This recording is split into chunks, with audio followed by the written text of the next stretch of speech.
আরেকটা আমল বলে দেই, নবী করিম সাল্লাল্লাহু আলাইহি ওয়াসাল্লাম রাতের বেলা সূরা মুলক তেলাওয়াত করতেন। কোন সূরা এটা? কোন সূরা? তাবারাকাল্লাযী বিয়াদিহিল মুলক। কয়টা আয়াত আছে? 30টা আয়াত আছে। নবীজি বলেছেন সাল্লাল্লাহু আলাইহি ওয়াসাল্লাম যে এই সূরা আপনাকে কবরের আযাব থেকে বাঁচাবে। সব কবরের আযাব থেকে তো ভাই বাঁচা খুব সহজ নাকি?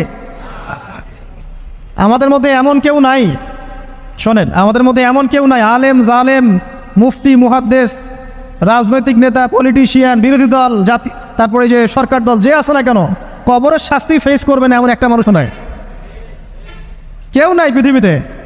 এই যে আপনি দেখছেন ওই যে কি ইসরায়েলের প্রধানমন্ত্রী, ওই রাশিয়ার প্রধানমন্ত্রী, ওই চায়নার সভ্যতা, পশ্চিমা সভ্যতা, এমন কেউ নাই পৃথিবীতে এখন যাকে কবরের শাস্তি ভোগ করতে হবে না। আছে?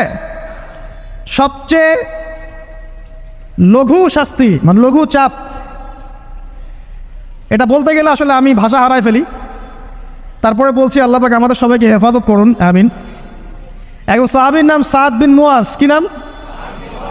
নবী করিম সাল্লাল্লাহু আলাইহি ওয়াসাল্লামের সাথে একদম ডান হাত হয়ে যুদ্ধ করেছেন দীর্ঘদিন।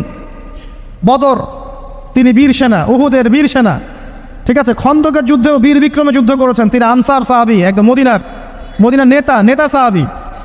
সব সাহাবী কিন্তু একরকম নন, কেউ ছিলেন নেতৃস্থানীয় সাহাবী, তিনি ছিলেন একজন নেতৃস্থানীয় সাহাবী, ঠিক আছে। সাদ বিন মুয়াজ নবী করিম সাল্লাল্লাহু আলাইহি ওয়াসাল্লাম এত ভালোবাসতেন তাকে, এত ভালোবাসতেন যে তাকে নিজের মনে করতেন যে সাদ বিন মুয়াজ আনসাররা আমার নিজের। চারটাখানি কথা। এই সাহাবীর খন্দকের যুদ্ধে এই যে হাতের এই দিকে সম্ভবত হাতের এই রগের মধ্যে একটা তীর এসে লাগে এখানে, এবং তীরটা তিনি বের করতে গিয়ে রক্তটা ছিঁড়ে যায়। এরপর ফিনকি দিয়ে রক্ত বের হওয়া শুরু হয়। চিকিৎসা করে করে রক্ত বন্ধ করা যায় নাই, এবং এই রক্তের প্রবাহিত রক্তেই আল্লাহর ইচ্ছায় তিনি শাহাদাত বরণ করেন, তিনি ইন্তেকাল করেন। নবী করিম সাল্লাল্লাহু আলাইহি ওয়াসাল্লাম প্রচণ্ড ব্যথিত হন, মানে মনটা তার খুব নরম হয়ে যায় সাদ বিন মুয়াজ রাদিয়াল্লাহু আনহুর জন্য। তো এই সাহাবীর যখন জানাজার নামাজ পড়ানো হচ্ছে, নবীজি বলছেন 70,000 ফেরেশতা তার নামাজে অংশ নিয়েছে।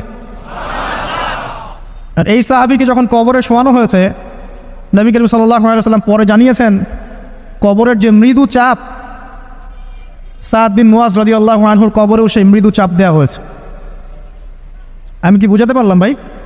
আমাদের কোনো দাম আছে এখনকার পলিটিশিয়ানদের কোনো দাম আছে? এখনকার সমাজ নেতার কোনো দাম আছে? এখনকার সুদখোরদের কোনো দাম আছে? এই ঘুষখোর দুর্নীতিবাজদের কোনো দাম আছে?